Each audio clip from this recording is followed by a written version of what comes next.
So today I want to talk to you a little bit about elections.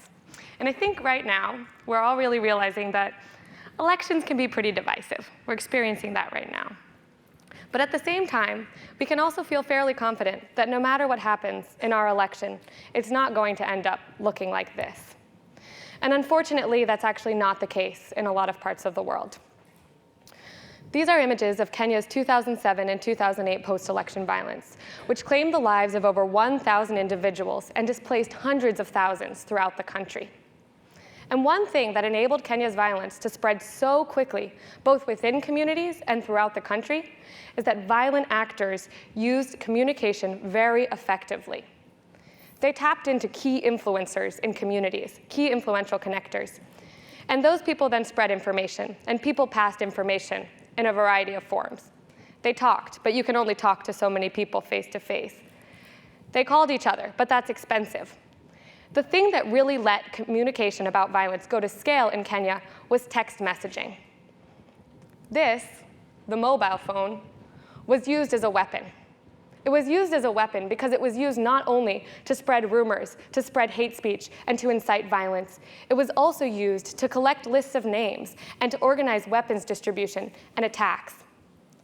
My organization is called Sisi ni Amani, which means we are peace in Kiswahili.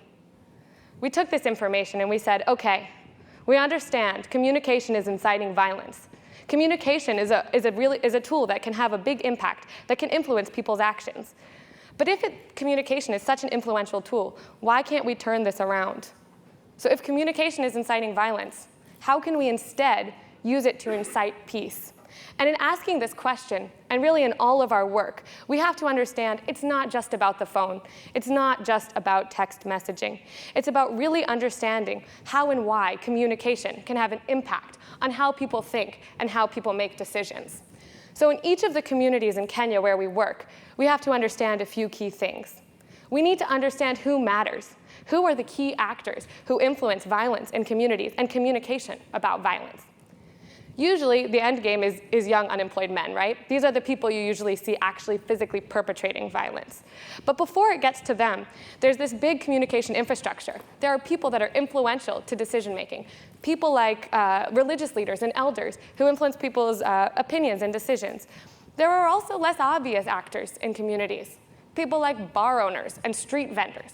They also have a key role in the communication infrastructure of a community. And we need to understand these specific infrastructures in every community where we work. Once we know who matters, then we need to understand how we can reach them. How can we actually influence the choices that they're making when it matters?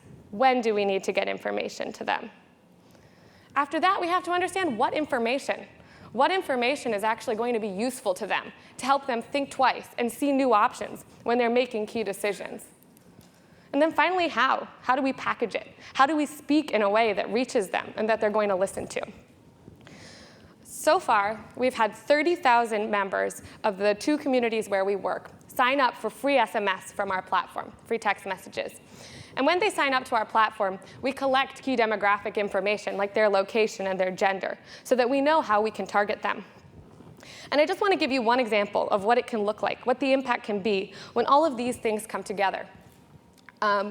Recently, in a community called Mulot, which is one of the rural areas where we work, 2 groups of men armed themselves with bows and arrows, just like they did during the post-election violence, and they stood on a contentious land boundary ready to fight. They weren't listening to local mediators on the scene, and the mediators could only push so far without putting themselves at great physical risk. So we sent a message.